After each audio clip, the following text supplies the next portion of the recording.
Pinalaga naman ng NTF-ELCAC ang rekomendasyon ni UN Special Rapporteur Irene Khan na buwagin na sila. Kailangan para ang ahensya hanggat hindi nasusupo ang mga rebelding grupo. Nasa frontline ng balitang yan si Camille Samonte.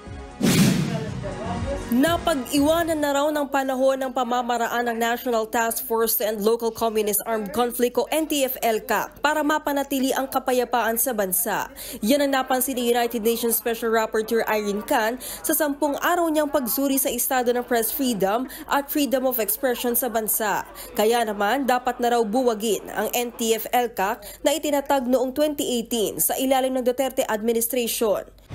The abolition will not only address some of the most critical drivers of red tagging, but it will also allow this administration to modernize peace-building approaches based on this changing political landscape.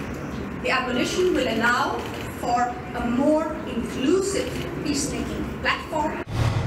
Binigyan din ni Khan ang kahalagahan ng maglabas ng patakaran ng gobyerno para sa opisyal na pagkondena sa red tagging. Dapat anya, protektado ng batas sa mga nagtatanggol sa karapatang pantao at hindi sila basta-basta nire-red tag.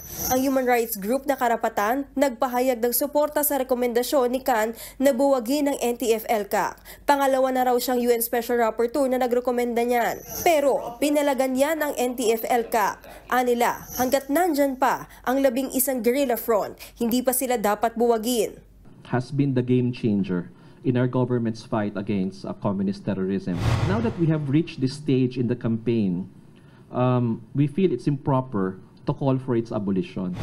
Ang pwede raw gawin ng NTF-ELCAC ay bumuo ng panibagong task force na nakatuon sa kapayapaan, pagkakaisa at pag-unlad.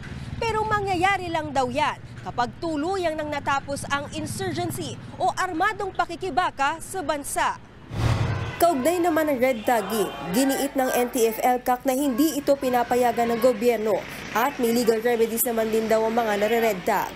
Nagbabalita mula sa Frontline, Camille Samonte, News 5. Mga kapatid, may Los Baños po. Huwag magpahuli sa mga balita at impormasyong dapat ninyong malaman. Para sa mas malawak na balitaan at diskusyon, mag-follow at mag-subscribe sa social media pages ng News 5.